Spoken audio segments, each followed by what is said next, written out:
Japan's Shinzo Abe, former prime minister, is assassinated. Police arrest 41-year-old man suspected of firing 2 shots at former leader with crudely made gun. By Alistair Gale and Miho Inada. July 8, 2022, 10:04 a.m. Eastern Time. Tokyo. Shinzo Abe, a former Japanese prime minister, died after being shot Friday during an election campaign rally, sending shock waves through a country unaccustomed to gun violence. Police arrested a 41-year-old man who they said approached Mr. Abe from behind as he gave a speech in the city of Nara and fired twice with what appeared to be an improvised firearm. Mr. Abe was hit in the chest and near his neck. Doctors who treated him said one bullet had pierced his heart. Mr. Abe, 67, was the longest-serving prime minister in Japanese history and remained powerful even after stepping down in 2020. During his term in office, he pushed to strengthen the nation's military, beefed up cooperation with U.S. forces, and made Tokyo a more muscular force in international diplomacy. In testimony to his influence, condolences and tributes poured in from many nations, including the allies Mr. Abe cultivated: India, Australia, the UK, and, above all, the US. The United States has lost a trusted partner and an outspoken advocate for our shared ideals, said the U.S. ambassador to Japan, Rahm Emanuel. India declared a national day of mourning. Australia's prime minister called Mr. Abe's death devastating. The bloodshed unfolded at a campaign speech like thousands Mr. Abe had delivered during his nearly 3 decades as a member of parliament. He was visiting Nara in western Japan near Osaka to deliver a speech on the street supporting a ruling party candidate in election Sunday for Parliament's upper house. Security was light, as it almost always is at such events in Japan. The city of Nara is an ancient capital of Japan, with a population of around 360,000. It is near Osaka in western Japan and is known for its Buddhist temples. Even when Mr. Abe was prime minister, anyone could get near him at campaign speeches without being checked for weapons. The man who approached on this day, police said, was Tetsuya Yamagami, who lives in a Nara apartment near the shooting site. A person of that name served in Japan's Navy, known as the Maritime Self-Defense Force, from 2002 to 2005, according to the Defense Ministry. The assailant carried an apparent homemade weapon. Video footage taken after the shooting showed a device on the ground that looked like 2 metal pipes bound together with tape. Around 11:30 a.m., Mr. Abe began his stump speech. Shortly afterward, 2 loud bangs rang out like the sound of fireworks.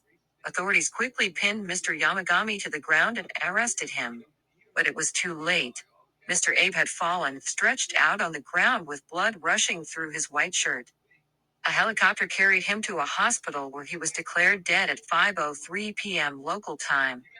Police said Mr. Yamagami told them he believed Mr. Abe had links to an unspecified group that Mr. Yamagami had a grudge against. It couldn't be learned if the suspect had a lawyer. Later Friday, police carried out an object that they described as an explosive from his apartment building. Prime Minister Fumio Kishida said campaigning for the election, in which the ruling coalition is expected to keep control of the government, would resume Saturday. He said that would show Japan's freedoms couldn't be undermined through violence. Free and fair elections, which are the basis of democracy, must be absolutely defended, he said.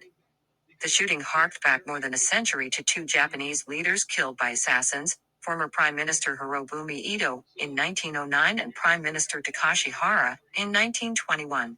Those prime ministers helped establish Japan after centuries of feudalism as a modern state with a powerful military and a multi-party constitutional system. Mr. Abe's influence in the early 21st century was just as great. In nearly 9 years as prime minister, first in a brief 2006-07 stint and then from December 2012 to September 2020, he heightened Japan's presence on the world stage, shedding restrictions on its military. He sought, unsuccessfully, to revise Japan's pacifist constitution, adopted when the country was occupied by U.S. forces after World War II. But he pushed through a de facto revision with the 2015 law that enabled Japan to work more closely with the U.S. in regional conflicts. When Donald Trump was elected president in 2016, Mr. Abe quickly flew to New York to present Mr. Trump with a Japanese golf club. The two went on to develop close ties, including on the golf course. The tributes from the U.S., India and Australia were noteworthy because it was under Mr. Abe's leadership that those three countries joined Japan in what is known as the Quad Group, which seeks to contain China's rise in the region.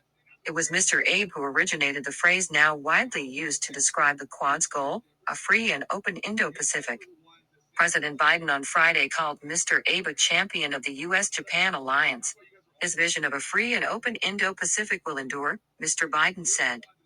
After leaving office, Mr. Abe proved himself among the hardiest of political survivors, once again beating back health issues to become head of the ruling Liberal Democratic Party's largest faction. He was the most powerful backer of Mr. Kishida's government, often pushing it in a hawkish direction. With North Korea in mind, Mr. Abe said Japan needed the ability to strike at enemy missile bases to forestall attacks on Japan.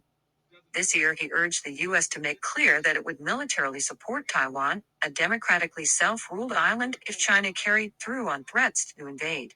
Soon after, Mr. Biden did precisely that on a trip to Tokyo. Mr. Abe also sought, with mixed success, to revive Japan's long-struggling economy with his Abenomics policies, including radical monetary easing and changes to encourage companies to listen more to their shareholders.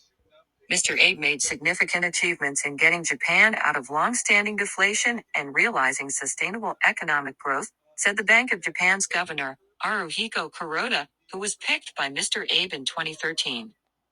All right, I'm going to stop right there.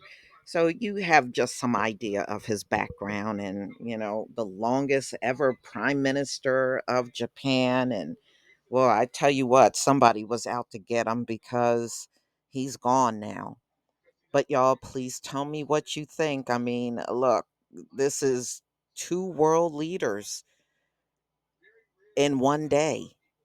One stepping down from their position in the UK and one assassinated in Japan. I mean, this is crazy. But y'all, please tell me what you think. Please leave your comment and subscribe.